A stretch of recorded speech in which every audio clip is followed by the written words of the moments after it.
Woe to you, O earth and sea.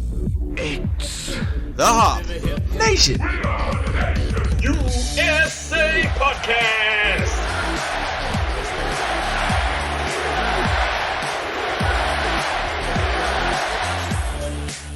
It's episode 162 of the Hop Nation USA Podcast, and we're here back on Zoom. As you can hear by the fact that I still have good audio, but the following guests, they may not. Or if by chance you're watching on YouTube rather than listening to the audio-only version. That too. You have that option with these episodes. You are welcome.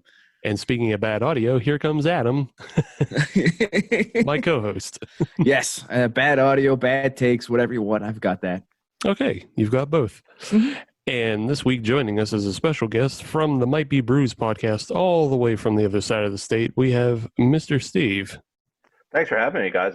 Really looking forward to being on and having a good time here. Right on. Previously, Mr. Steve and his co-host John, we all appeared on a Fueled by Hops live cast, and we had such a good time though that we decided, yeah, why not bring these guys back? And we got one of them at least. So you got half. My other half, John. He's stuck up in Massachusetts working, so he's not able to make it. But he's got a trunk full of Treehouse beers ready to come back down to me. So I gotta forgive him for that one. I think that's a good enough penance. Yeah. Fair enough. So yeah, with every episode of the Hop Nation USA podcast, so we start out by letting everybody know what we're drinking tonight.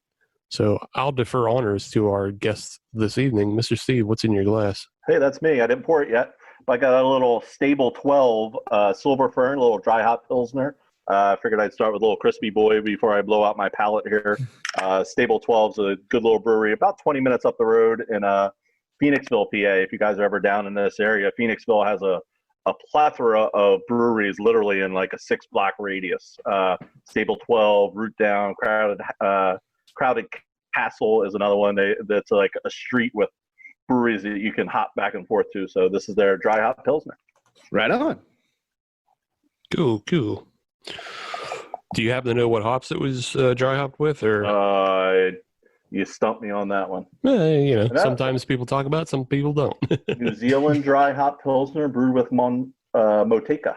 Oh, okay. Neat. What do you have, Adam? So I got something from the great state of West Virginia, a state that we don't have on the show very often.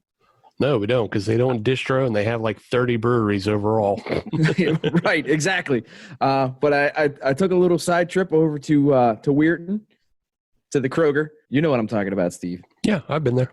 Yeah. Check it out. They got picked over pretty good. No. Because you're new to this game. Kroger doesn't get picked over good. They have shit selection. No. Okay, well, then it was both, because there was all sorts of empty shelf space there. Yeah. But I have something from Big Timber Brewing Company out of Elkins, West Virginia. This is their lager. I get it. Lager as in trees, and then lager as in German deliciousness. Yes. Yeah. Have we had one of their beers on the show before? I thought like we might have had their porter, or I've definitely drank it on my own. You may have drank it on your own, because I don't know that we have had any West Virginia beers on the show before. It's possible we haven't. I know we've talked about, certain West Virginia things happening, like upping their allowable ABV limits, but in terms of beer itself, this might be the first one. No, not so, because we had the home brewer Jake. Touche. Yeah. Touche. Okay. And so technically he's a home brewer from West Virginia, so it's technically a West Virginia beer. Yeah. Actually, I don't think I've ever had a West Virginia beer. You guys are talking about it. I got to go check that off my list. I got to go find one now. Dude, they are super hard, because like I said, like it's literally like 30 breweries in the state. Mm-hmm. And then they don't distro to like, I don't know how much you've listened to our show, but a lot of the show is centered around me bootlegging from Ohio. But they don't distro to Ohio. They don't distro to PA. It's a real pain in the ass to find anything. And I think the most breweries you're going to find are in like Morgantown, which is like an hour and a half from us. So yeah, that's college town. So of course they're going to have some breweries there. Yeah, so it's a real pain. It's a real pain in the dick to get beer from them for some reason. I think Elkins is south of Morgantown. Yeah, possibly. Down 79 a good bit more. Yeah. Adam, next time you happen to go out the Weirton way, go to that Walmart that's out there. Okay. And that's where they keep the Country Boy from Kentucky. Oh, okay. Really? Yep. I didn't realize that you could get craft beer at Walmart in West Virginia. You can get Country Boy and you can get like some Dogfish Head, and that's about it. I mean, hey, I'll take Country Boy. It's the weirdest distro, but check it out because I also saw Country Boy just released a coconut Hefeweizen. Ooh. Yeah. So that's weird, but I might like that. I know. That's why I'm telling you. I don't like coconut a lot. I need just a smidge of coconut. Otherwise, I feel like I'm drinking suntan lotion. So I might stay away from that. I get that. There's a couple stouts that come out that way. Mm-hmm. There's like they get really slippery and oily, and they taste like coconut or suntan. Yeah. Yeah. No head to be found whatsoever. Yeah. So what I'm drinking tonight comes to us from local Pittsburgh brewery, the Leaning Cask, and it's a Greyhound, and it is their bitter ale brewed with Earl Grey tea. You find another Earl Grey tea beer. Yes, I have. Nice. I feel like I've been willing these into existence more and more. Being that for a while, like the first one I ever had was in 2015 from a brewery in Colorado, and then I never saw them again until I started bitching on the podcast all the time about not being able to get Earl Grey tea beers. And now I've seen them from Abita, Shoe Brew, and now Leaning Cask has this one. It's pretty damn good too. Like good. You can smell the tea like right up front, and it's nice and mild. Like it's not overly malty and it's not overly bitter or hoppy. It's just right down the lane. And then I just picked it up at Market District. So okay. Yeah. That is our Wegmans for you, Mr. Steve. I understand. I don't know if you guys are familiar with Levante out by our end, but they do an Earl Grey tea beer. If that comes back into rotation, I'll make sure I set one aside for you. All right. Right on. I think we can very easily do some exchanging here. Oh, absolutely. So if there's something that piques your interest, let us know. Of the stuff I've had from out in the Pittsburgh area, I love the Dancing Gnome stuff. Mm-hmm. I think they do some really nice stuff. Brew Gentleman's another one that I've had the pleasure of having some of their stuff. I really like their table beer. I thought was an outstanding one that we had at a beer fest down here. So there's definitely some good stuff going out there. And some good news for you is Brew Gentleman has finally started canning officially now. Nice. So hopefully they'll be able to widen their distribution out your way sooner rather than later. Or at the very least, we can send him something. Well, yeah. And something that's not a Ziploc bag that's duct taped up. So, yes, let's move on to news, notes, and neat. And we'll probably be a little Pennsylvania heavy on this one. I mean, that kind of makes sense. Everybody here is from Pennsylvania. Exactly. We got both sides of the state represented. So let's start with a story from the middle. Come on, State College. No, not that middle. All right. Not Center County, unfortunately, but close enough. No, talking Hershey and Harrisburg. What about Enola? Well, they're more or less included in this. Okay. And you'll see why. But they are launching a tourism program that's very similar to kind of what we have out here with the Pittsburgh Brewers Guild and the Passport.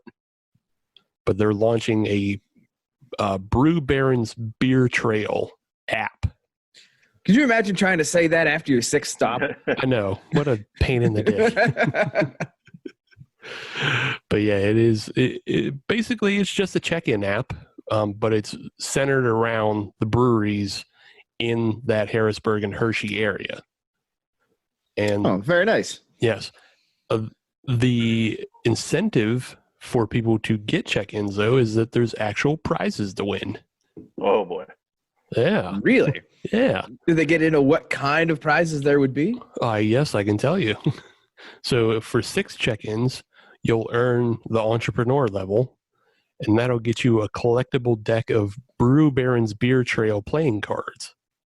Shit, I'll drink beer to get playing cards. Yeah, they actually don't look too, like, they're not just cheaply made in the fact that they just have a logo on the back.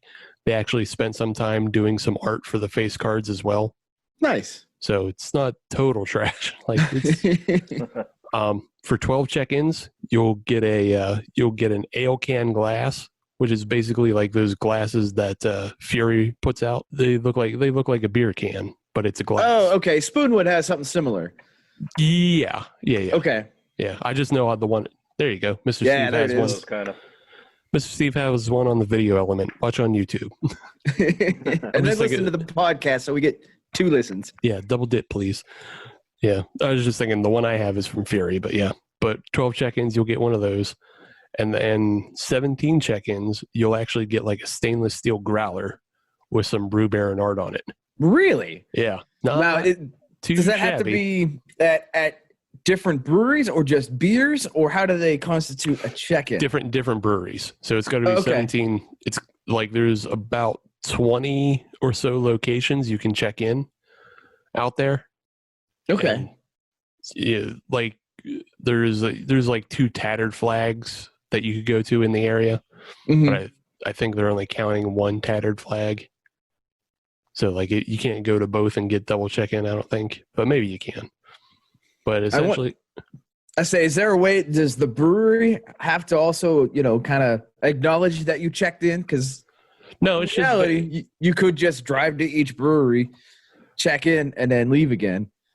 I think it's kind of an honor system in a way, Okay. but it's based on your location on your phone. Mhm. And if you don't want to turn your location on, you can submit photos of receipts, and they'll still give it to you.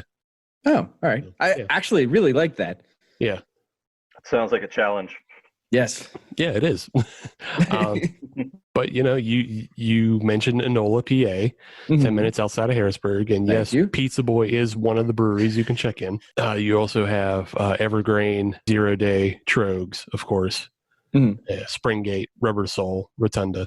So you got a good list of breweries that you can bounce around down there and check in. If you can't find a good beer, that's your fault. Yeah, that's really your fault. Is there anything in Enola besides Pizza Boy? No, I can't think of anything. I don't. I've asked people for years, like, but everybody knows Enola. Only Chocolate smells. Yeah. We have another opening, sort of, and we'll talk about a little bit how that opening has been affected. But Acclamation Brewing is attempted to open in Pittsburgh. Are those the ones that are there in Verona? Yes. Okay. Yes. All right. Verona's second brewery after Intergroove. Yes. So I'm glad to hear and glad to see that they're finally opened, quote unquote. Yeah. So last weekend they were supposed to do their soft open, and then government said none of that and shut it down. So they basically resorted to selling growlers. Looks like the same thing is going to go on this weekend, especially now that there's been a new release from Tom Wolfe that we'll talk a bit about. Mm-hmm. But Acclamation, they got their feet on the ground, so to speak. Well, they wouldn't be the first Pittsburgh brewery that would start with just growler fills. Right. Because I know Abjuration did the same thing. Yeah, and that was even prior to, any kind of pandemic, anything. Right. That was just the way the red tape fell on them. Right. So, they're feet on the ground, and they're selling 16 or 64 ounce growlers for $16 and 32 ounce growlers for $8. And they seem to have launched with a pretty decent lineup. So they have they have a wheat IPA, they have a hazy IPA, they have something called Just Beer, which is 5%. So I imagine that's a Pilsner. And they have a blonde ale. So there's a little something for everybody. Good in that sense. But yeah, unfortunately, there is again this lockdown that's keeping people out of breweries. and that sucks. It does. It does. You want to get into that, Steve? We may as well just. I was going to say, not including the pandemic even, it's not a bad business model to really just release with the growlers. You keep your overhead down, you get your beer out there to a bunch of people, and you still get your customer base built up a little bit by getting people to try your beers. Mm-hmm. There's a brewery in Coatesville, brand new in March, they opened, called Animated Brewing, and they opened right in the middle of all this, but they were able to put some crowlers together and deliver some crowlers to some people. So they got their feet in the ground. They got at least a little forward momentum rolling so that hopefully when we do open up, even though we're seem to be going a little backwards today with the new news that they're cutting down capacity in restaurants and no more just drinking at bars, hopefully they can keep momentum going so that when we are back to green, they got some built-in fans. Yeah, and like we mentioned, like Abjuration started that way, and they're able to get their name out, that way and through beer fests.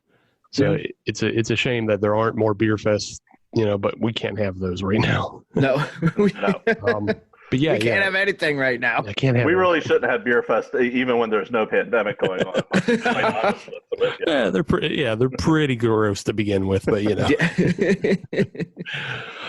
But yeah, best of luck to Acclamation. They've been doing their best to try to struggle and get open. As again, Altered Genius went through the same kind of growing pains, and they are able to open in the pandemic. So here's best of luck to you. Yeah, best of luck to y'all. Good luck.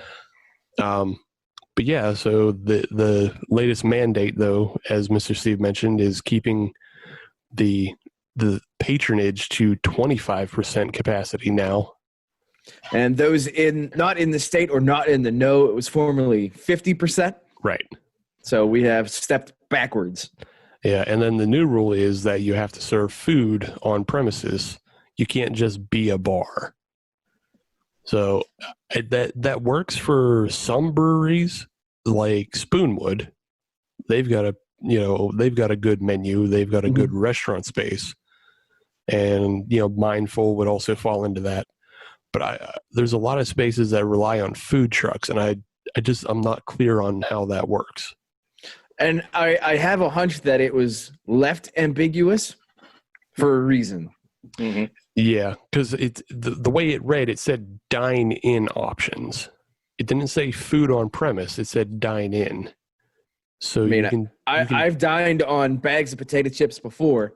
And you can technically eat a pizza inside of Abjuration. So I've seen it. Yeah. So I don't know. I wish I was a little more clear, but on the other hand, maybe it's better that it's not. Was there any timetable set of how long this would be in effect, or is it just until further notice? This one seems like an until further notice, as far as I can tell. Yeah, this one was more done in anticipation of spikes. Okay. Because, correct me if I'm wrong, Mr. Steve, but your Philadelphia area was supposed to open up July 11th. And pretty much everything did except for Philadelphia City itself.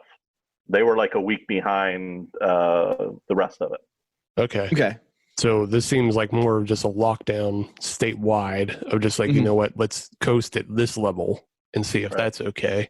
Right. Because obviously... Because here in Pittsburgh, we've been seeing a bit of a spike. Yeah, well, here in Pittsburgh, we had some misbehaving too, so... We did. We did. So it's best to just, people hate it, but it's best to nip it in the bud as quickly as possible, because otherwise you wind up with Florida.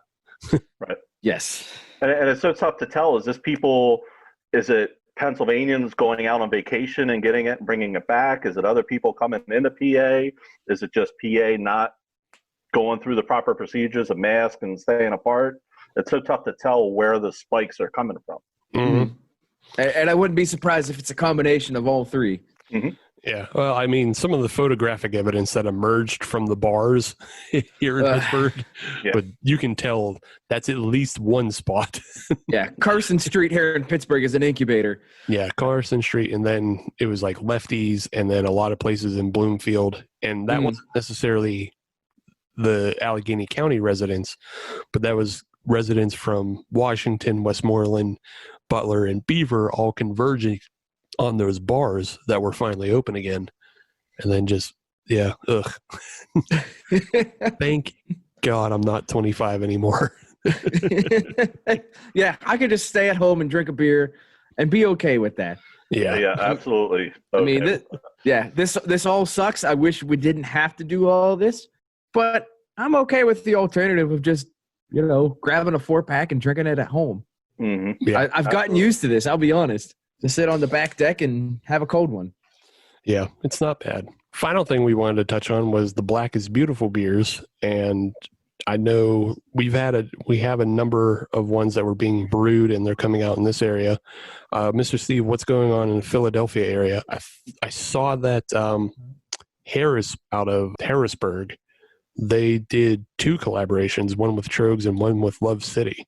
Yeah, I had just literally heard about that Harris Family Brewing this week, and I didn't get a real chance to dig into them. But it looks like they're not even quite open yet, but they're still trying to do some collabs with a couple different people.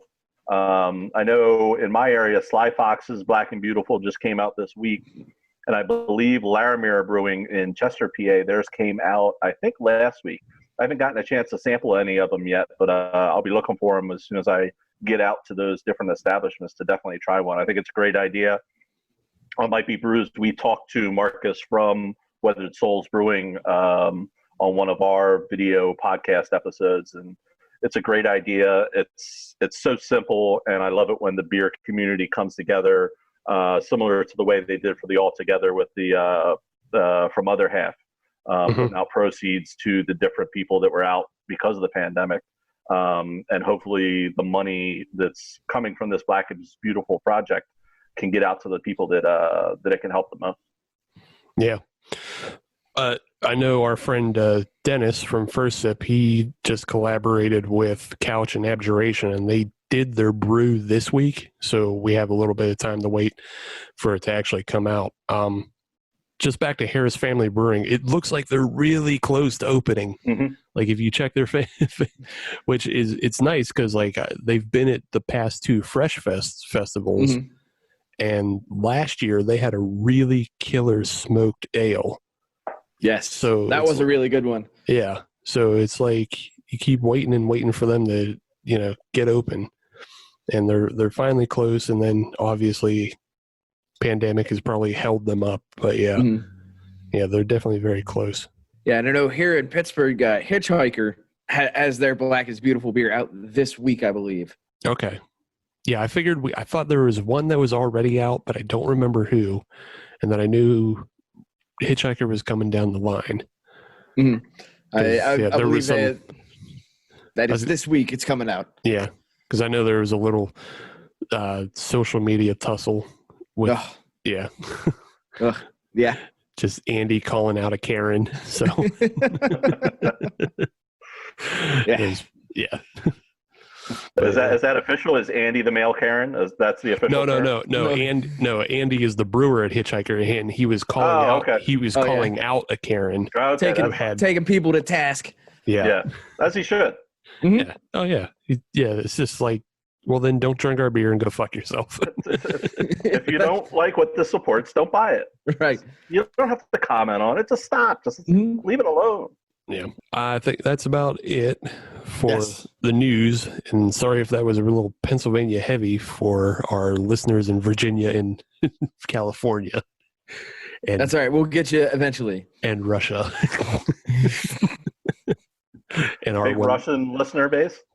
Yeah, we got like 3 listeners in Russia and 1 listener in Qatar. So, this segment just went completely over their heads.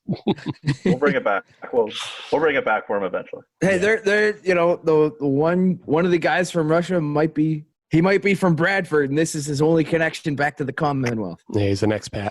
There you go.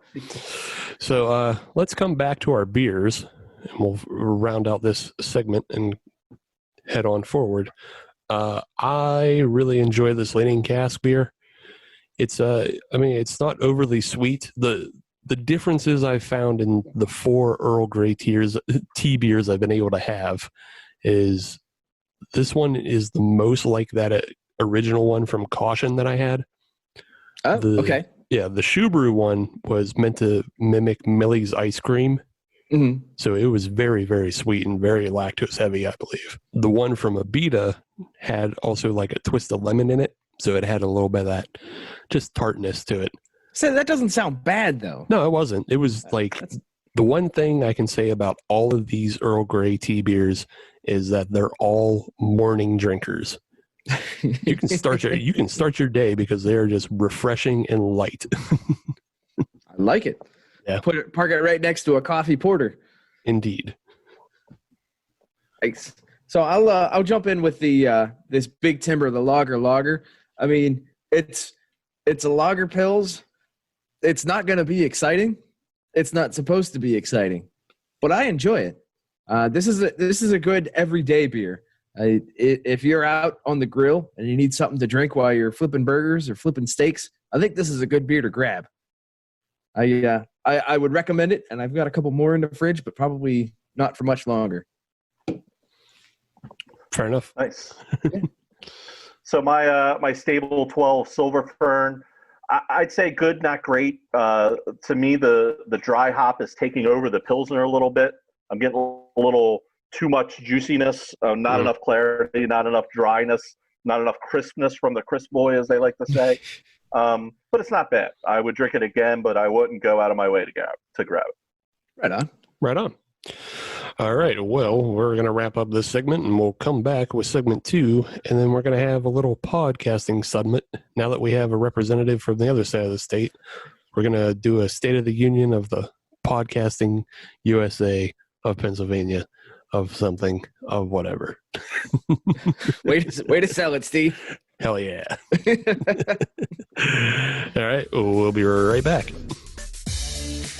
First Sip Brew Box is a one-of-a-kind subscription service for craft beer lovers based right here in Pittsburgh.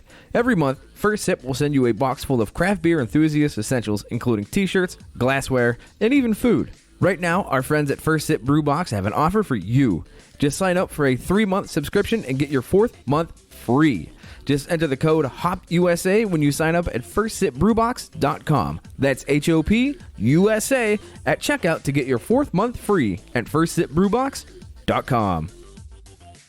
Welcome back to episode 162 of the Hop Nation USA podcast, and we're still here with our guest host, Mr. Steve, which is different from me.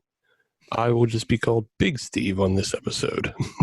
I was going to say, you have the editing ability. You can pipe anything you want in.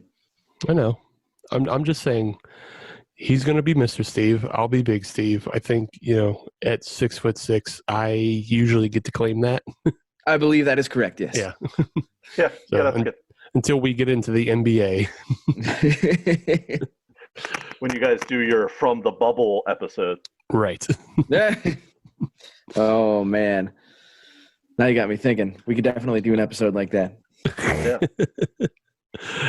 Well, in the meantime, we'll just keep doing our episodes as we are. Right. I think that's the way to go. But that means we come up with another beer. What is everybody drinking now? So I'll go first. This is from Four Seasons Brewing out of Latrobe. This is their lime lager. 5% ABV, 30 IBUs. It's got limes in it, and it's a lager. There you go. Okie doke. I haven't cracked it open yet. I'll let you know as soon as I take a sip. I didn't know anybody else was allowed to have a brewery in Latrobe. They are now. Yeah, now that Rolling Rock is kicked rocks off the jersey. Right. So I cracked open a Midnight Crunchy from Other Half Brewing. Oh, nice. Buckle up here. It is an Imperial Granola Berliner Weiss with blueberry, blackberry, blackcurrant, almonds, toasted coconut, after I just talked about not liking coconut, vanilla, maple, cinnamon, and milk sugar. It's your basic Berliner fruited up. I don't get much of the coconut. It's got this beautiful red color. It's tasty. I can't drink more than one of them in a sitting. I actually prefer to share these kinds of beers. Yeah. I'll put beer in quotes even. But it's given me what it says it's given me. What was the ABV on that? 7.4. Oh my! So it's an imperial. Don't leave it in the sun or else it'll blow up on you. Yeah, all Keep those it things. below 32 degrees, Yeah. or it's a hand grenade. All that fun stuff. So Hop Nation, Steve. Yes. No, What do you, Big Steve. I like Oh, Big I'm Steve. sorry, Big Steve. Big Steve, what are you drinking? I found something just hanging out in the fridge. I had to think about where it came from for a second. But I have this Mule Fuel. Oh, I know exactly where that came from. Well, I know now. But, in honor of our friend Ryan, who from Fueled by Hops, who brought us together, Ryan actually left this in Adam's fridge, and then I took it from Adam because it is a double IPA, and that's not Adam's style. Not in the least. On top of it being a double IPA, though, it's a double IPA that is conditioned on mango, passion fruit, lime, and vanilla. That's why, for those at home watching on the YouTube, it looks like a glass of pineapple juice. Because basically it is. It's really good, though. It's really fruity. It's approaching too sweet, but I guarantee it's not as sweet as Mr. Steve's Berliner Weiss. No, I actually got a cavity just now. It is definitely sweet. Who is the Mule Fuel a collaboration between? It is a collaboration between Aslan out of Virginia and Bergen Brewing, which is out of Carlsbad, California. I've never heard of the California one. No, neither have I. Me either. I had to look it up. All right. Well, at least I'm in good company. Right.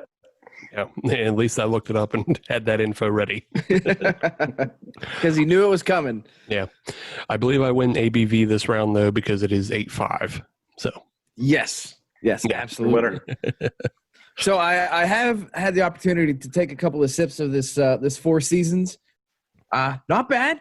If you like lime, it's got some lime to it. I don't think it has an obnoxious amount of lime, but there is a definite lime flavor there. Okay. So it's not obnoxious. It's kind of on the label it shows a guy cutting the grass, which that makes sense. This seems like a after the grass cutting beer. Mm-hmm. Just kind of a cool down, a coast down. So not bad. So it's Not bad it's not a key lime beer, but it is just like a twist. Correct. And they avoided using the word cerveza because they're not a Mexican brewery in Mexico, not Jags. It's just a lime lager. It doesn't have to be anything more or anything less. Yeah, I do not love when American breweries say Mexican style lager or cerveza. And it's just like, just say beer with lime. That's all you mean. It's okay. I wonder if they were going after the Bud Light Lime market a little bit with that, just to maybe grab a couple of converts over. Oh, sure. I'll tell you what market they're not going after is the Busch Light Apple. Ugh. Has anybody seen that? Yeah. I've seen it. I literally don't know what it is. Is it a cider? Is it beer with apple? It's Busch's answer to Red's Apple Ale. Okay. Yeah. But isn't Red's Apple Ale an Anheuser-Busch product anyways? It should be. It's shittier version then. I mean, and I know it's tied to one of the macros. Yeah, I believe it is tied to one of the macros. I just don't know which. But yeah, it's actually, you know what? It's Miller Coors.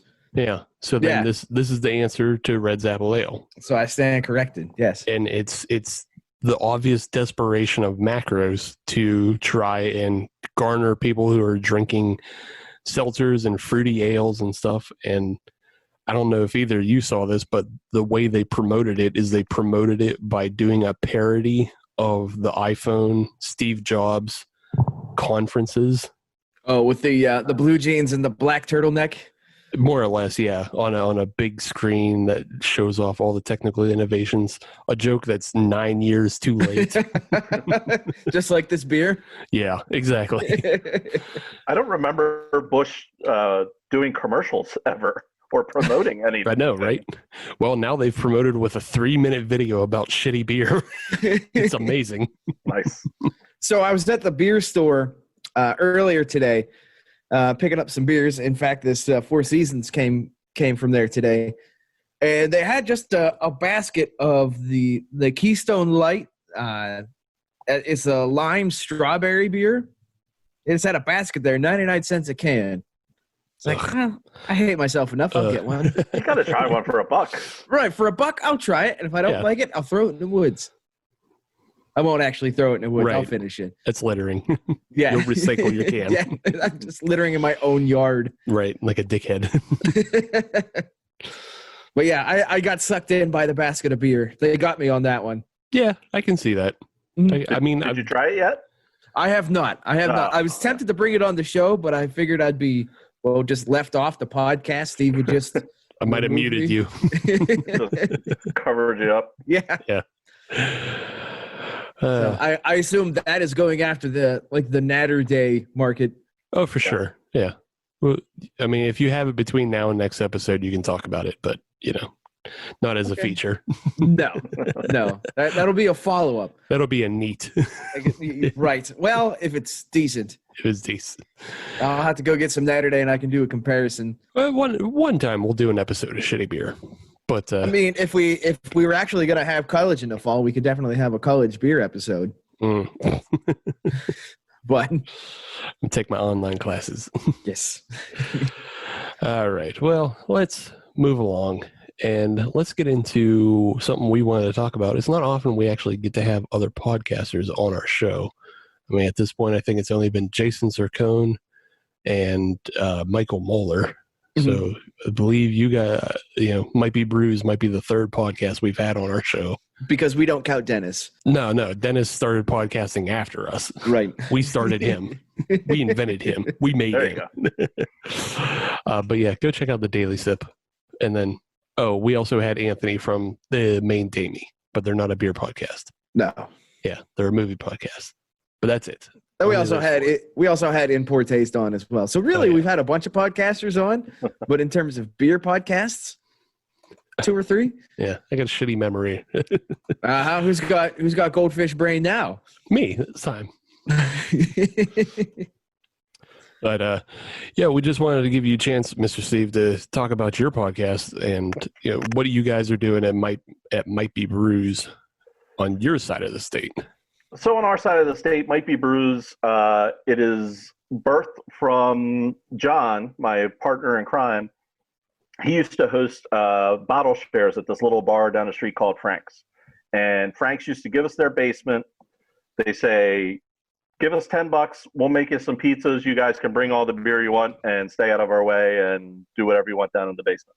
So it became this big bottle share. There'd be 10, 15 people there. Everybody bring a couple beers. You try a little of everybody's. And as we were there, we found ourselves entertaining. And it was like, I'd pay to listen to us talk at this bottle share. So that was kind of the birth of the idea. John's brother, our producer, Taylor, he runs a podcast network called Might Be News.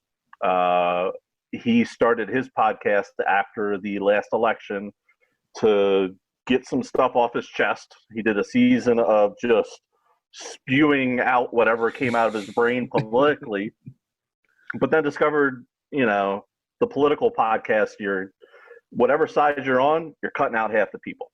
So he decided he had enough of that. He wanted to make a news show that was non-political. There was always good news. There were some album reviews. It was a lot lighter. And he started getting a lot more listeners. So it was just that one show. They decided to expand. So the 3 guys do the news show. Their 3 wives decided to do a ladies show. They called it Relatable Radio. They added a sports show. They added a music show. And they added our beer show, Might Be Brews, which is where the Might Be comes from.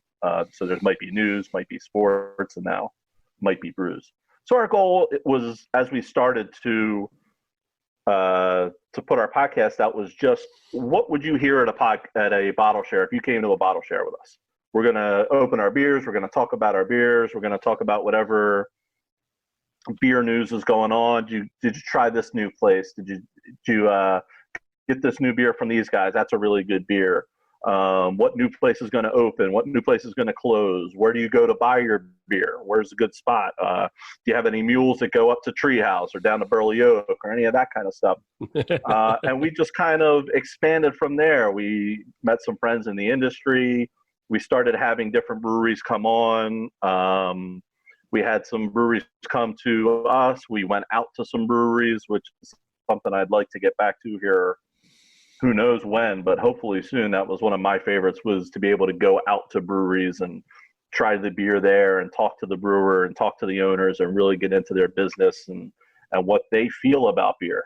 That was a pleasant surprise to me, talking to different breweries and brewmasters and owners and head brewers. What do they feel about beer? What's in their mind when they're putting out beer? There's a guy down the street from us that really focuses on traditional styles, Kolsch's, lagers. They put out a Maibach. When's the last time you saw a brewery release a Maibach? Most places aren't doing that. But that's what they're passionate about. That's what he grew up with. That's the beers that he really likes sharing with the world. So to be able to get in these guys' brains and really see beer how they see beer is a gift for me and John to both experience with these guys, and we hope to get back to it as soon as we can. Yeah, I think that's more or less our origin story as well. Instead of bottle shares, it was just at bars. And tailgates as well. I can remember a few instances where the beer conversation started dragging more and more people in. Yeah, just basically you attract people with arguing and talking about beer. But we also found the same thing of when we go to breweries and we talk to brewers, like it's a lot more of a rewarding thing to just listen to somebody's story about how they were able to start their business. Because that's their passion. That's their life. That's, right. I mean, I could doing with their being. I could listen to anybody's story about starting a business. It's just, we happen to focus on beer currently. But yeah, so moving more into what's going on right now, you talked about how it sucks and it's hard to get in touch with breweries. I mean, 2 weeks ago we were able to wrangle something together with Couch. They were nice enough to be able to get their beers to us, and then we talked to them over Zoom. And everybody's hurt my feelings about Zoom. I hate it. It doesn't have the same energy. Right. But how have you guys found your show adapting to podcasting during the pandemic? So we really got caught with our pants down, if you're all being honest. When this thing hit in March, it was like, all right, we can't podcast. What do we do? So we found the Zooms, and I forget that we use a different program, but I forget what it's called. But the same kind of thing. It's video that we found that pushes out to Facebook Live.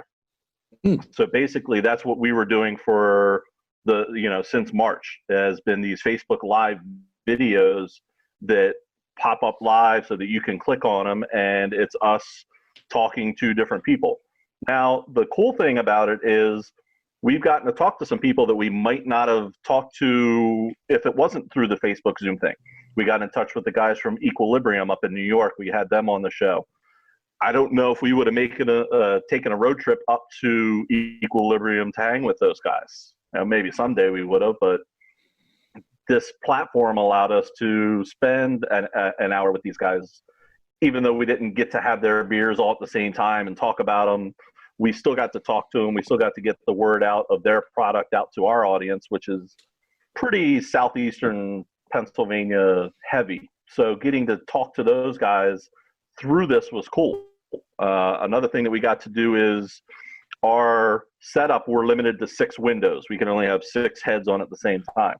Well, we had 5 different breweries that were like, oh, I haven't talked to so-and-so from Stolen Sun Brewing in a while. I haven't talked to Lucas Lane Brewing in a while.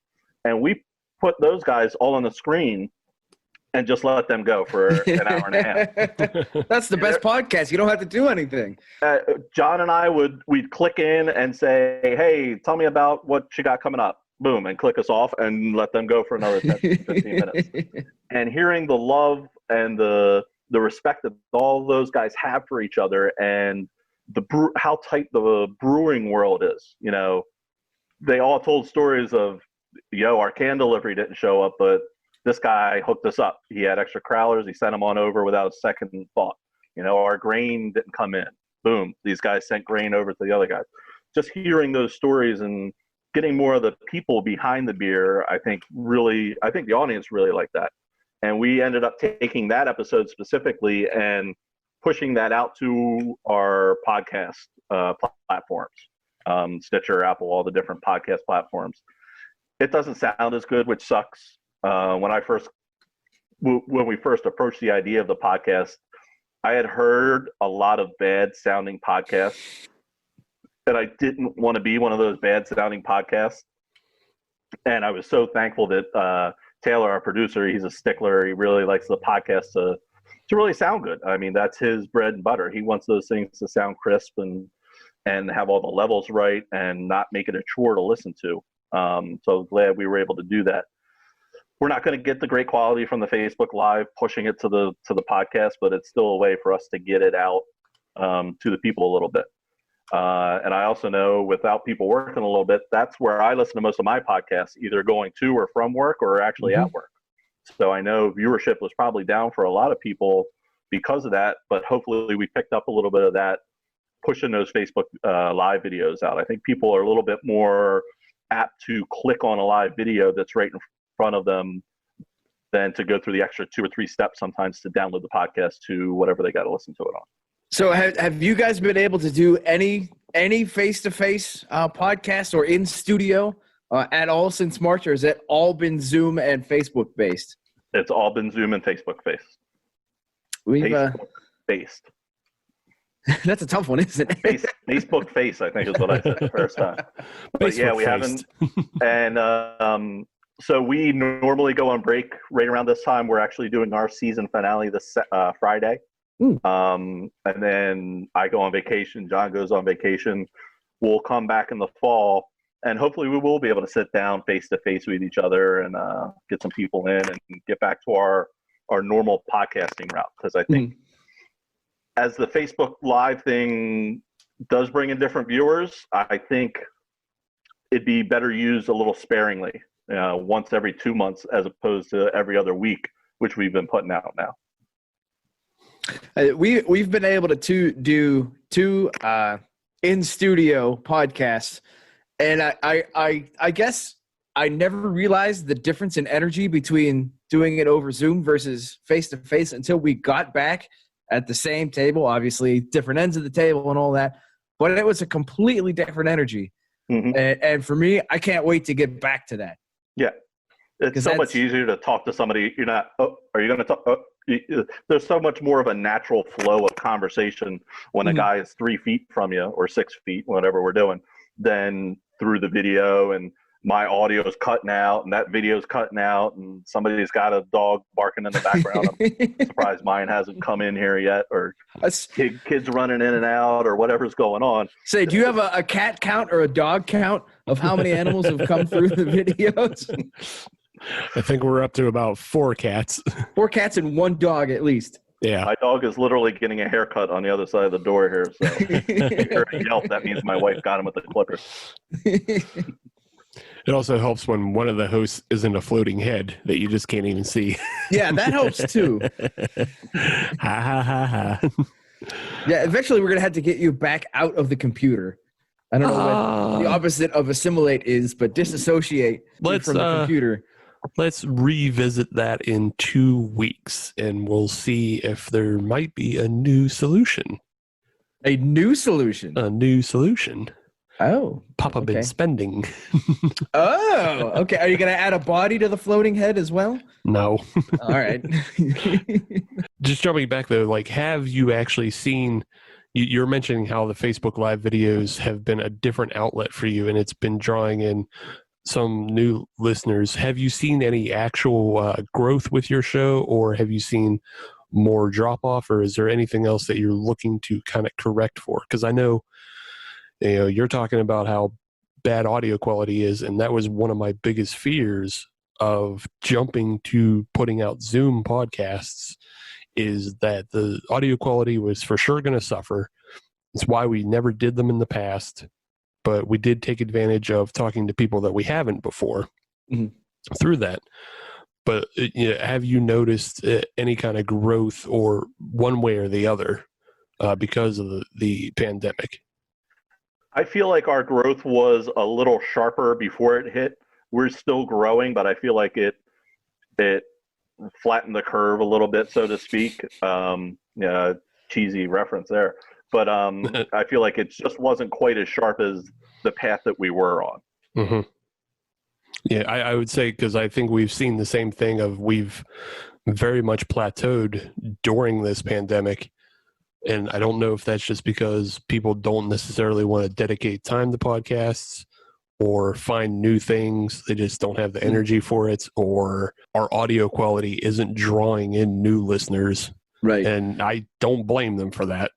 The one thing I will say is it seems like there are more spikes in our listens, where it seems like somebody's going in and just downloading the entire catalog. Yeah. To catch up on everything. I think there has been an increase in that, of people kind of going back and catching up. Yeah, and I think there's a lot of that, and I think there's a lot of people who want to do that because they want to hear the show pre-pandemic. Like, yes. What did they sound like before? And for us, we definitely have a way better show before this. Yes. I'm sorry, it just is. It has nothing to do with the guests. Yeah, it has nothing to do with the guests. Guys, sure. If we could do road trips to Equilibrium and, Philadelphia and other places, we totally would. But that's why we've totally avoided those kind of things until now. Mm-hmm. But I do see the value in taking advantage of that, because having... You also said you had Marcus from Weathered Souls on. So, yeah, there's definitely value in being able to talk to people you normally wouldn't. Right. And there's no way we were road tripping down to Texas. Hell no. No. That's off limits for quite some time. Yeah. Right. But so I think at least is that we're all kind of been leveled on the same playing field. Mm-hmm. That there's hardly anybody doing good audio podcasts at the moment. So there's that, I guess. Right. So since you've been able to kind of step back a little bit and kind of do a little more planning and a little more opening up, once we are back to normal, are there any plans or ideas that you want to implement on the show? One of the first things we want to do is we have a podcast from the Kennett Brew Fest that was in February, where it was the Brewfest where we went out and talked to all these different places, and we just haven't put it out because we haven't been together to try and put this thing together. So that's the first thing we're going to put out.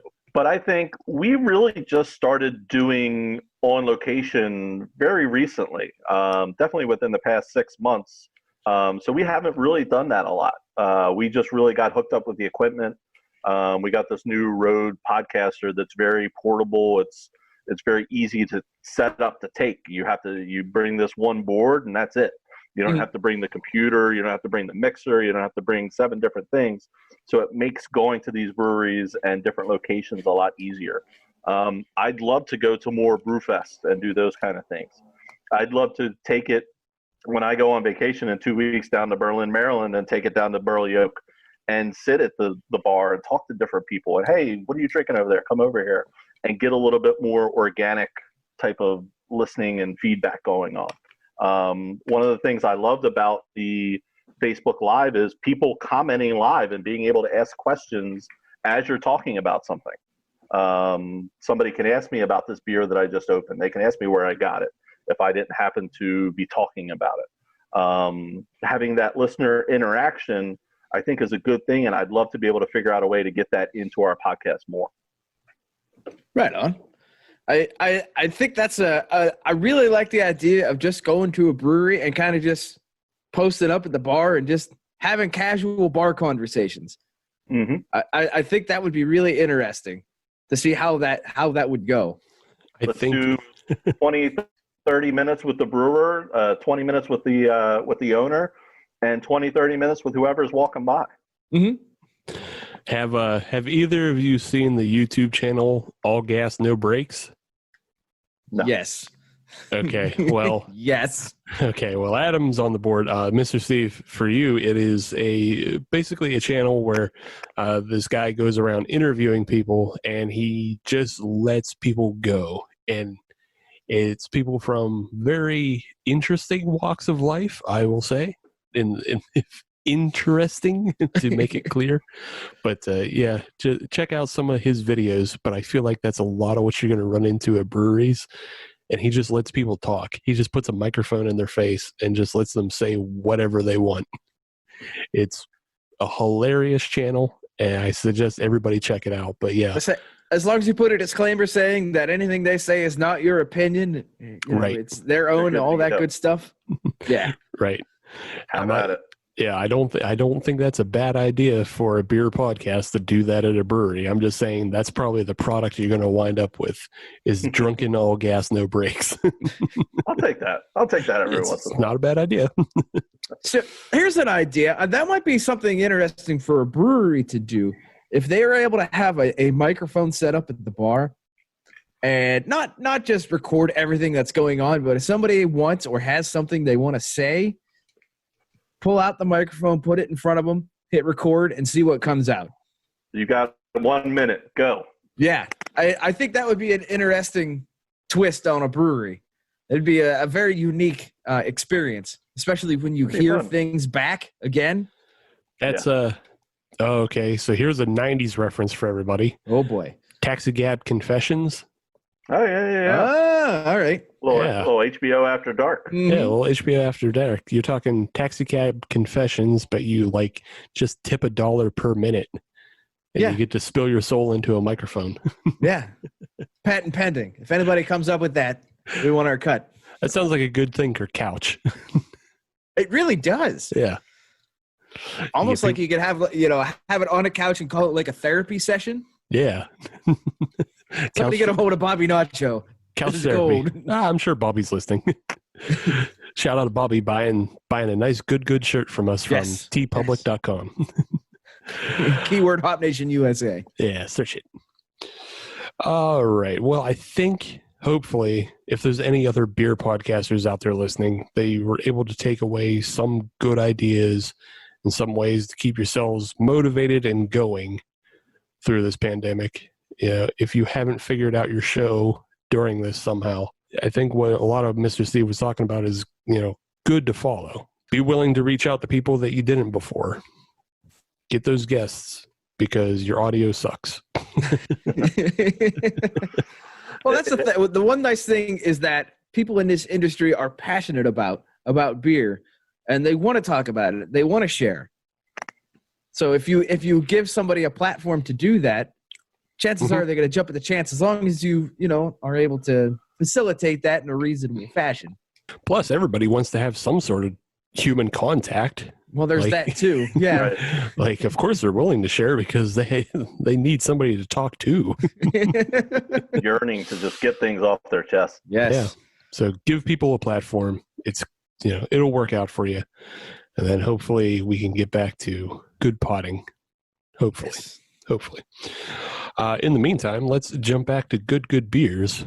The Mule Fuel from Aslan is top notch as far as I'm concerned. All right. That's it. It's just a very good, sweet, fruity IPA. It has everything. I'm down. So you have to hope you can find more. You won't be able to find more. Probably not. No. So enjoy that while you can. It's Mr. Steve? I will definitely say you said sweet. I think I got you beat in the sweet department. This is definitely sweet. But if this is the kind of beer you're after, this is going to be right up your alley. If you like those fruited Berliners, hop out and get this one. It's not going to disappoint you. Right on. The Four Seasons, the lime lager, not bad. I don't think it's the best lager I've ever had, but it's probably one of the top 5 lime beers that I've ever had. So it's good. I like it. I'm glad I have a 4-pack of it, but I don't know that I would go out and buy a keg of it. okay. So here's the test that I always put against lagers. Is it better than Bud Light or Yes. Miller Coors? Okay. See, that's all it is. Yeah. That's an easy test to beat. That's with a this low one. bar. I know it's a low bar, but that's a very important bar because we have had some lagers that didn't pass it. Ooh. So yeah, all you need to do is beat that bar, and then that just makes you a better product. Yes. Yeah. And it needs to be purchased instead of. Right. Exactly. Support that brewery instead of macro. Yes. All right. Well, with that, we're going to end segment 2, and then we're going to come back with segment 3, and we're going to resurrect a very old segment. This really is an old one. Yeah, it's one of our first segment games that we've ever played, and we're going to resurrect it for Mr. Steve because we're going to put him through the paces because John did not show up. F. John. All right, we'll be right back. Hey everyone, my name is Drew, and I host a podcast called Dudes with Brews on a Porch, where we let the drinks flow and the conversations go. Each and every week, me and a friend of mine, we sit down, we try a different craft brew, usually from the state of Wisconsin, and we just sit down and have a conversation. We talk about all aspects of life. Once a month, we talk about paranormal stuff, and we always have a good time. You can find our show, Dudes with Brews on a Porch, on iTunes, Google Play, and anywhere else you find your podcasts. Grab a cold one and hang out with us each and every week right here on the porch. Welcome back to episode 162 of the Hop Nation USA podcast. It's segment 3, and we have a new beer. I'm going to go first this round because you know what? It is time for Desserty Boy Fat Fats. Man, I hope there's a picture. Oh, there's a picture. Oh, It's- okay. It's just from our good friends at Abjuration. Oh, that little guy. Yeah, Desserty Time Fat Fats by Abjuration, also known as the Mint Chocolate Chip Milkshake Ale. Version Yeah. 1.0. Version 1.0. It's their first release of it. It tastes exactly like mint chocolate chip ice cream. I don't have to tell you. That's the description. Yeah.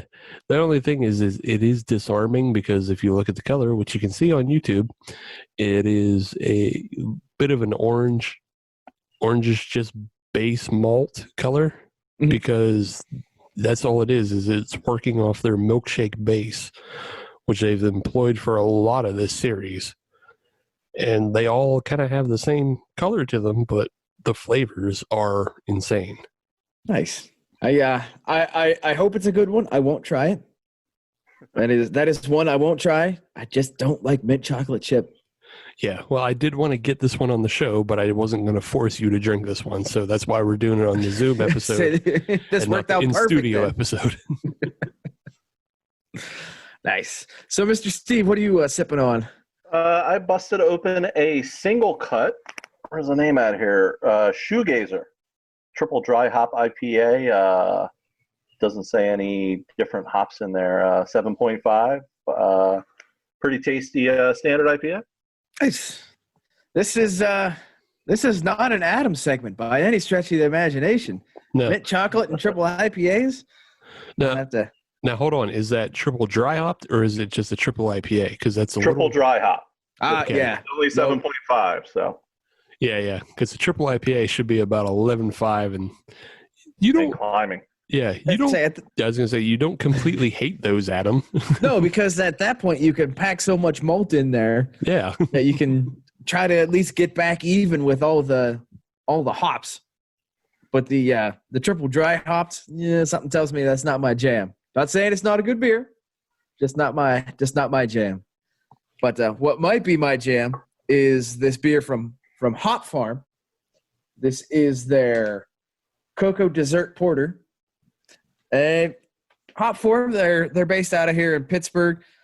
They're one of the older breweries. They've been around for a good 5-6 years now, at least that.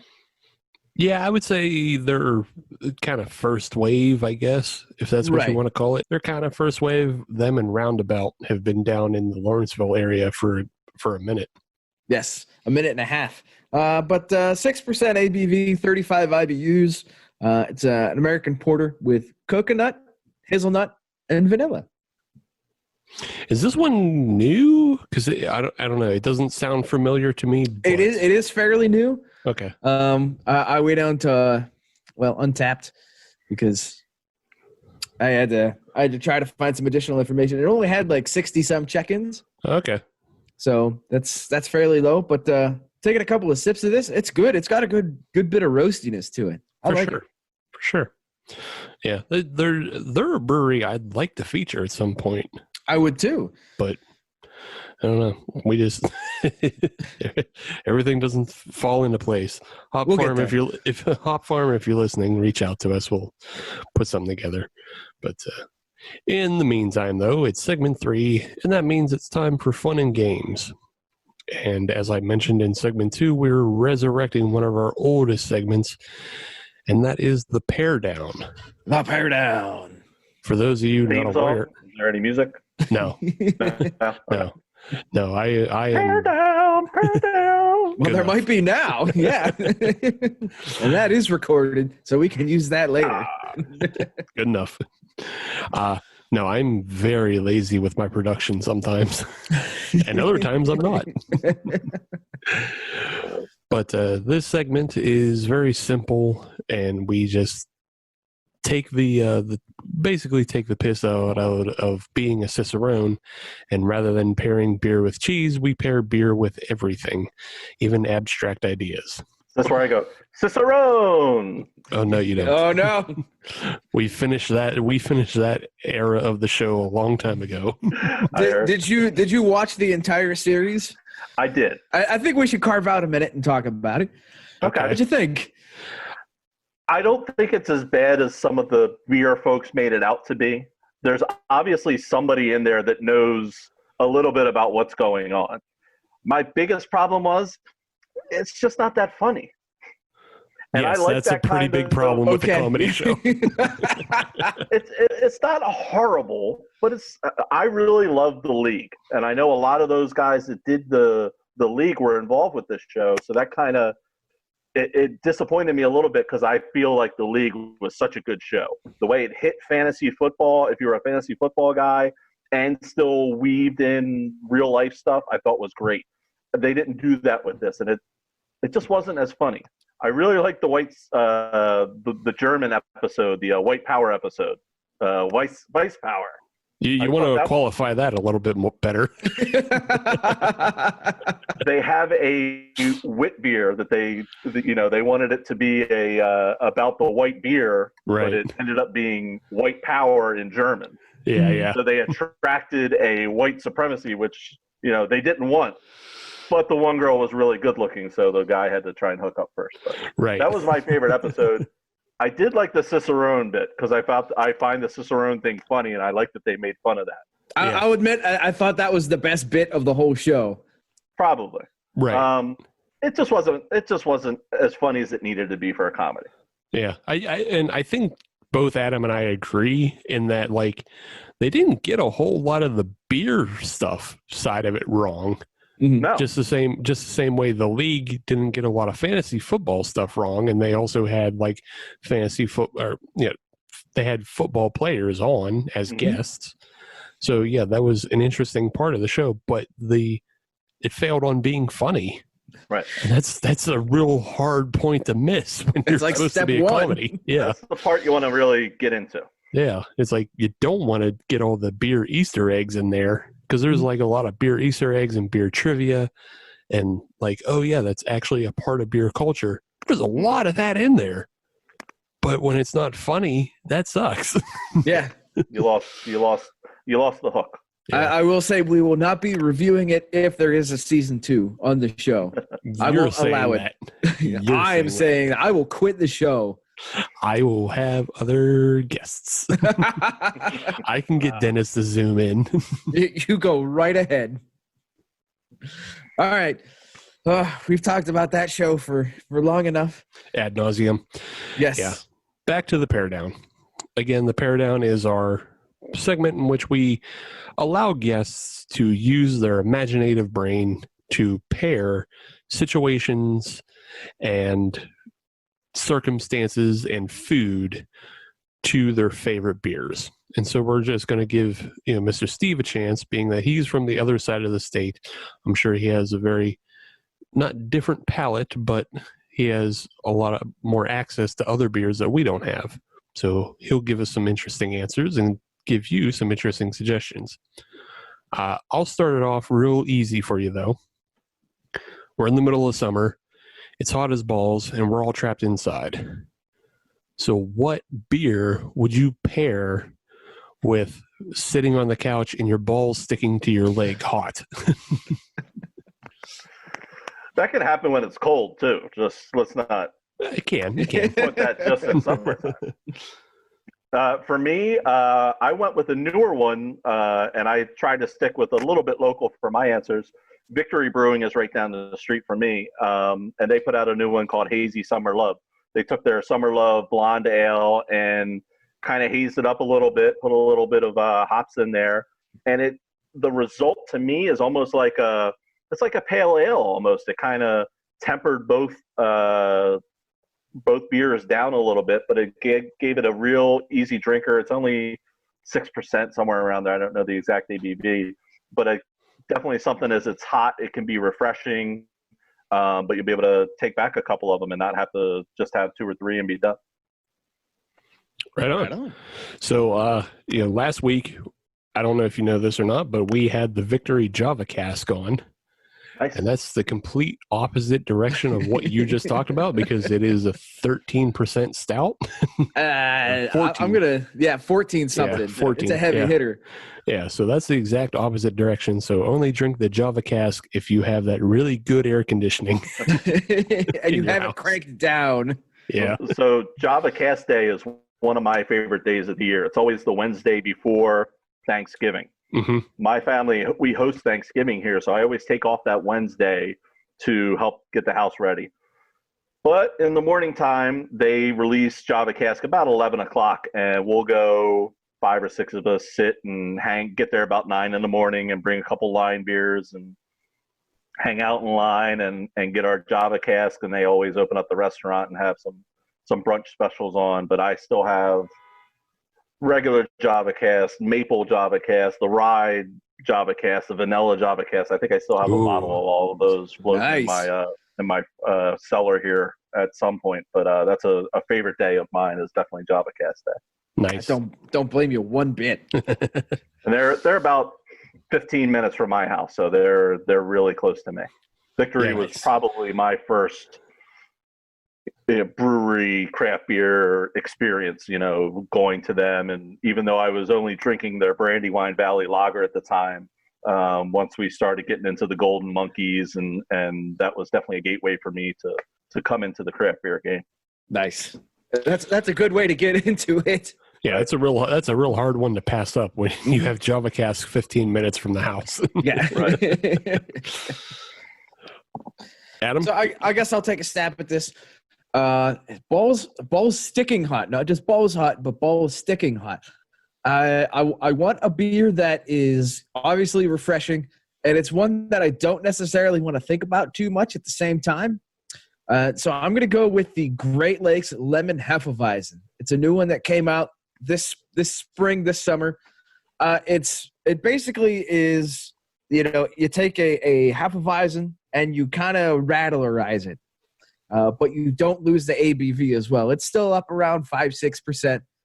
But it's really refreshing. You don't have to think about it too much. And the other nice thing is it's easily accessible. So if you drink a lot of them, you don't have to worry about it. You can go find more. Because if it's both sticking hot, you're not going to care about stuff like that. You're just going to want something refreshing and quick and easy. And I think the Great Lakes will do that just fine. Fair enough. Yeah. Honestly, I already talked about the one I would pick earlier in the episode. It's the Abita Subtle Tea, which is their Earl Grey and lemon tea beer. That one's incredibly light and refreshing, and it's as close as you can get to an alcoholic Arnold Palmer without getting into something that's like spiked tea or, from whatever, Four Loko or some goofy shit like that. Nice. Yeah, it's still beer. So I've got another question for you. Well, I guess I should say another category. We're just going to jump right in. So what beer would you pair with the first unabated tailgate that you're able to go back to, where no restrictions, crowds are at capacity, everybody's there 4 hours before kickoff or first pitch or whatever event that it is that you're attending? What is the beer that you're pairing with that? So we could definitely get into, Steelers, Eagles, Flyers, Penguins. We could get into these battles. I'm not gonna go there right now. At this point, we're all coming together just for We're all coming sports. together. Tailgate beer. I gotta have something that I'm drinking a lot of. It's going to be a long day. I'm getting there at 9 a.m. for the 1 o'clock Eagles game. I'm going with Baby Juices. It's a session IPA from Stolen Sun up in Exton, PA. It's just a really good session IPA. It's got the low ABV. It's 4.3. It's light enough. It's crisp enough that I can enjoy the flavor of it, but it's not going to kill my palate if I'm trying to eat some other stuff. It's got just enough kick to it that it's enough flavor to keep me interested, and the ABV is right to let me go all day for it. Right on. Steve, I'll say Big Steve. I assume you're going to a Penn State tailgate. No. All right. Hey, in this fantastical world, you're going to a Penn State tailgate. I think if first sports back, it might be the Pens.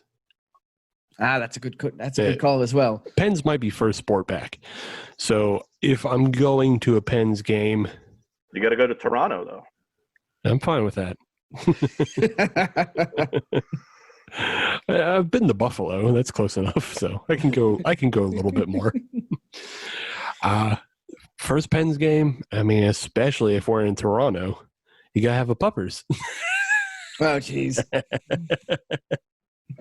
To be fair. I don't know what that is. You got to help me out. Letterkenny references. Oh. Yeah. I've never seen that. Check it out. It's a funny show. Do yourself a favor. Check it out. Adam, what would you be drinking at your first tailgate? Everything. All of it. All of the above. Yes. If I had to have just one, that is the segment, right? No, I understand that. I would just be so excited to be tailgating again. But I think I would have to go with a beer from 4 Points called the Sour Cerveza. It's a beer that kind of replicates a margarita, but what's nice is it's only about 4.5% ABV, so you can drink it all day. But it's interesting enough that you'd want to drink it all day. And it's sour without being obnoxious. There's some sour lime-ish beers that are just way over the top. This is not it. I find this would be a great one. If I had a 12-pack of it, I'd be doing all right. Yeah, that makes sense. Mm-hmm. That tracks. And we got Pens over here. What would be your first tailgate? Like, what do you want to go see first? Want to go see? That's a tough one. But I would probably, if I had to have a choice, I'd probably still go to a Pirates game. Simply because that's what I tailgate for. Pirates games, and then I go into the ball field to sober up. That's the right move. I've heard nothing but good things about that stadium, and I really want to get up there to see a ball game. I hear it's just such a beautiful stadium, such a beautiful atmosphere. I got to make the road trip out there, hopefully one of these years, and check it out. Well, if and when that happens, let us know. We'll take you around to a few breweries. We'll have us a time. There's a number in the area. The stadium itself, though, is probably one of the most beautiful in the country. Without a doubt. Possibly second to Giants Stadium. I haven't been, but they're both very similar construction. Mm-hmm. And then maybe Diamondback Stadium, but that's just a lot of bells and whistles that one has. So I will give the ballpark at Camden Yards a shout out. That's the granddaddy. Yeah, that one I think is what ushered in all these other beautiful ballparks. That was the OG. Okay, so shout out to Baltimore. Just for the baseball, though. All right. The next category is going to be a little bit of a tough one, and it's going to be super divisive, and that's great. Boy. And that's great. What? And you also have to specify which cheesesteak place you're getting it from. Ooh. But what is your cheesesteak beer? All right. I'll take the cheesesteak beer. My cheesesteak place is Jim's on South Street. If I could have any cheesesteak in the world, that's where I go. The Pats, the Genos, no way. I love Jim's on South Street. There's some local places near me. The Craft House has a really good local cheesesteak, but if I'm going into the city, I'm going to Jim's. I'd have to bring the beer with me because I don't think they'd have it there. I'd go with the Tradition Pills from East Branch Brewing in Downingtown. Those guys love to make classic Pilsner lagers, and the Tradition is just a solid Pilsner across the board. And I think it would really not compete with the cheesesteak as far as the flavor pairing. I think they'd be very complementary to each other, and that's where I'm going. I'm going to Jim's with a Tradition from East Branch. Sounds good. For myself, I've actually only had Jim's, so I was wondering if there was a Pat or Gino's take in this, but if we can go across the board Jim's, that's fine too, because Jim's cheesesteaks are pretty bomb. Great. The beer I would go with, though, is the Schlenkerla Erbach. It's a smoked beer that tastes a lot like bacon, and I feel like it would only add to the cheesesteak. Just because the whiz and steak are good flavors up front, but you add a little smoky bacon to it, and it could be better. All right. Can I just go to Permanis instead? No. Somehow I knew that was going to be the answer. Yeah, the Permanis doesn't even really do cheesesteak proper. You can say Pat's. Pat's does good cheesesteak. Yeah, all right, we'll go Pat's. What the hell? Because I'll admit I am not well versed when it comes to the cheesesteak. And by Pat's, I mean Patrick's Pub out this way. Right. I assume not Pat's not Pat's. not the Pat's v Geno's. Now I'm not going to get involved in that. I had no desire to get involved in that. But as for the beer, I know the brewery, but I'm kind of torn on what beer to bring. And I'm torn between two. One, the brewery is going to be Spoonwood. And I'm torn between the Cold Drip City and the Working Class Hero. But I think I'm going to go with the Working Class Hero. That's just a good drinker. I love hearing all these different breweries from you guys. I'm literally like making a list on the right side of my screen here of these different things I got to try. Well, and when you come out to see a game at PNC Park, we'll either go there or we can collect the cooler of stuff. I get the feeling I'm going to need a new liver if I actually make this trip, but I'll do what I got to do. This is a fact. And being that there's there's a handful of cities that will kill your liver, but I would say Philly, New York, Pittsburgh, Asheville, and Boulder. Mm-hmm. You got to throw Austin in there as well. Austin will kill your liver. Honestly, there's like 3 cities in Colorado that'll kill your liver. Right. And San Diego. Yeah, San Diego. Oof. Oof. So yeah, I'd have to go with Spoonwood. I'll bring both. What the hell? It's my answer. All right, fine. Well, what's your next category, Adam? So my next category is, what beer are you going to drink after you are able to get your first haircut and beard trim from a professional? Not just at home, not just a quick cut, but your first actual haircut and beard trim. Seeing as this is a beard cast right now, what beer are you drinking with that? I actually went and got a real haircut. Nice. I did get a real haircut. I had to wear the mask. And when I called, I said, I want to, can I get a haircut and a beard trim? And they said, oh, we're not doing the beard trims. And I was like, okay, well, just the haircut. That's fine. When I got there, the guy said, I know you can't do beard trims, but can you give me some tips? Because my was all over the place. Full lumberjack. I look like David Letterman. It was very David Letterman-ish if you've seen him recently. But he said, I'll hook you up. So just hold your mask. So I held my mask, and he at least shaped it. So I have at least a little shape to it. So I've had that experience. It was great. It was not the wife giving me the COVID cut. It was so nice to get a real haircut. I'm going with an other half broccoli IPA. I love the other halves for the hazy IPAs. I don't drink them all the time, but when I'm in the mood for them, the other half, there's something about their mouthfeel, their hop combinations that I just love that combination, and that's what I'm going with after my my haircut and beard trim. Nice. Nice. Big Steve, what do you got on tap? My answer is it's got to be something classy, because I got to feel like I accomplished something and I'm about to do something classy. There's a reason why I cut my hair instead of just having the Yarmer Yager back end right now. It's got to be a barrel aged, and it might just be like a worldwide stout, or it might be that worldwide stout Utopias. Utopias. Yeah, they aged worldwide stout in some Utopias barrels. Nice. It's out there somewhere. I haven't seen any, but it's out there. So I've seen it they have it at the brewery at the Dogfish Brewery, and when we go on vacation, we go through Rehoboth. We normally stop there for lunch. My family actually loves the food there, but they're not open right now because stuff in Delaware is closed. So I don't know if we're going to stop, but I'm definitely going to pick up a couple bottles of that, even though I think it's like $33 a 4-pack, something pretty steep like that. But I've heard great things about that beer. You got a Venmo? We'll talk.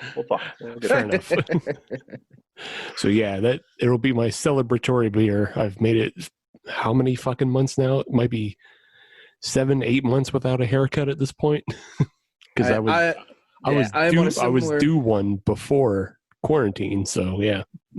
That's the way I was. I was ready to get one in March, and then everything shut down, and my wife gave me the COVID cut in start of May, maybe end of April. So then I was ready for my next one. Yeah, I've been growing out since March as well, and I am to the point of, do I let it go or do I shave it off? So I'm kind of thinking about just letting it go. How far I can go in terms of the hockey hair, how much sick flow I can get. Get that Everybody wants to cabbage, test their limits. that cabbage going. Yeah, sweet head of lettuce. All right, quickly, what beer would you pick then? So you pretty much stole my answer, Steve, of it. Something has to be big and celebratory. And I was actually thinking the worldwide stout as well. So you can have the OG and I have the Utopias. Yeah, all right. That's easy enough. Yeah, there you go. All right. Well, that's how the Pairdown works. We find our way to pairing beers with events in our life as best we can. Hopefully, we all get the beers that we all want. And all the events that we want as well. Yeah. We talked about. Yeah. I'm more worried about the events than the beers. Right. Yeah. Well, yeah. But eventually, Mr. Steve will make his way out to Pittsburgh, and he'll bring Utopias with him, and then we'll show him Hitchhiker and Dancing Gnome and other Hitchhiker that's in Mount Lebanon and Grist House and Abjuration and everything else that's out here. Bring a big cooler. Got it. Indeed. In the meantime, though, Mr. Steve, why don't you give out plugs for everybody so they can find They Might Be Brews, or I said They Might Be Brews as in They Might Be Giants. Might be Giants. Yeah. Close enough. Yeah, give out plugs so everybody can find Might Be Brews on the internet. So if you want to listen to me, my buddy John, who was unable to make it tonight, shout out John. We love you, John. Wish you were here. Might Be Brews everywhere. Might Be Brews on Facebook, Instagram, Twitter. We're all over those. You can find our latest shows through those. If you're looking straight on podcasts, look on the Might Be News Network. You'll find our podcast. You'll find Might Be News, Sports, Relatable Radio, a couple other shows. Hopefully we come back stronger than ever with this. But again, if you're looking for Might Be Brews, hit up Facebook, hit up Instagram and Twitter at Might Be Brews on all of them. We like to put out a lot of pictures. We like to put out a lot of content. So give us a follow, and we appreciate. Thank you guys for having us on, and hopefully we'll get to have you guys on our show a little bit here. Sure, sounds good. Look forward to it. Yeah, we'll have to split it up though. So like Adam will do half your show, and then I'll do the second half, just to pay you back the same way for John not showing up to ours. So Yeah, do it. Stick it to him. Nah, we'll both show up. But yes, if you want to find us on social media, all you have to do is search Hop Nation USA, and that'll get you Twitter, Instagram, and Facebook. And if you want to listen to brand new episodes of the Hop Nation USA podcast every Friday, as you should, then search Hop Nation USA on your favorite podcatcher like Stitcher, Podbean, Apple Podcasts, Google Podcasts, any other cast, Philly Cast, Pittsburgh Cast. We're on all of these platforms. But if you're on any of them, leave a 5-star review because we are a 6-star show, but they only let us use 5. And that's a bigger crime than Gritty being a respected mascot on social media. Ew. Really? Damn right. Damn right. We're not No on this funner Gritty mascot train. in the league. We're not on this Gritty train. Iceberg for life. Yeah, you know where Iceberg peaked at? Sudden death. Sudden death. That was a shining moment. We know. But no other mascot has ever been killed by Jean-Claude Van Damme. So fuck. So there's no I don't think that's the way you want to sign off with our guest, Steve. Sorry, I get combative. That's all right. We'll do it. Pretty for life. I'm just saying, no one else has got killed by Jean-Claude Van Damme like that. Pretty for life. Oof. Gritty looks like he steals cigarettes at bus stops. And he does. Thanks again to Mr. Steve coming on from Might Be Brews. We had a lot of fun. Hopefully you guys learned something about podcasting and beers in Philadelphia that you can pick up that are good for you. That's it for us for this week. Next week, we'll probably be in the studio. In case you haven't picked up on the pattern yet, we're doing a Zoom episode and then a studio episode. That's the best way to quarantine, I think, because that's how we figure out, who has symptoms, what we cannot. But yeah. Plus, I got a big ass table here in the townhouse. So Yeah, indeed. So we'll see you next week with something new. Mr. Steve, thank you again for coming on the show. Thanks, guys. Had a blast. All right. Bye-bye.